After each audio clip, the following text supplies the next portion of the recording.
الله جل جلاله فرمای ایحب احدکم ان یاکل لحم اخیه میتا فکرهتموه. آیا تاسو کې یو کس دا خبره خوښه ګڼي چې هغه د خپل مسلمان ورور غوښې وخوري په داسې حالات کې چې د ده د مسلمان ورور مړ وي؟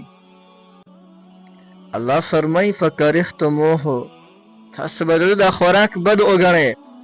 همدا مثال د مسلمان دی چې د مسلمان په سر باندې یو انسان غیبت وکړي، همدا مثال د غیبت ته داسې لویه ګناه وکړه لکه د ده د مسلمان ورور مړ دی او دا ظالم ورته کینه غوښې ته نه خوري. حضرت ربعی رحمه الله جلیل القدر تابعی دی، هغوی د خپله واقعه بیانوي. یو ځل زه په یو مجلس کې ناست وم، اچانک په دې مجلس کې غیبت شروع شولو. وای زما خو نور څه وس نه و، خو ډایرکټ دغه مجلس نه زه پاڅېدم. څه وخت پس په دې غرض سره زه راغلم چې غیبت به ختم شوی وي، لیکن چې کله راغلم هماغسې غیبت شروع. مثلې زه ورسره کېناستم،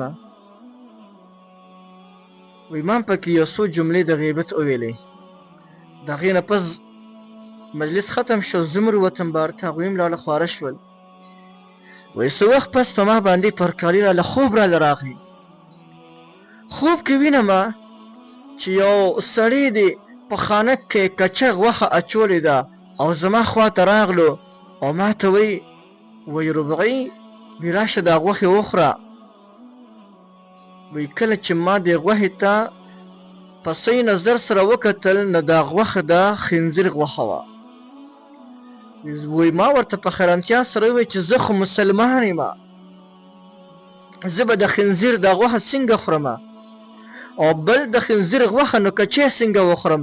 وی بیا ما ته وی اوس چې تا د خپل مسلمان ورور غوښه وخوړله، یعنې د هغه په سر باندې چې تا غیبت وکړلو، د هغه عزت دې تار تار کړلو، هغه د دې خوراک نه بدترین خوراک و. نو محترمو غیبت مه کوئ، غیبت سره د انسان نیکۍ سوځي او ته به اگر چې د بل مسلمان ورور عزت به تار تار کې، لیکن تا ته پته نشته چې د ستا د وجې نه د هغه عزت خو تار تار شو، لیکن د ستا نیکۍ د هغې نه ختمې شولې او هغه کس ته یې نیکۍ ورکړلې. دومره لوی عظیم او سخته ګناه ده. ګورئ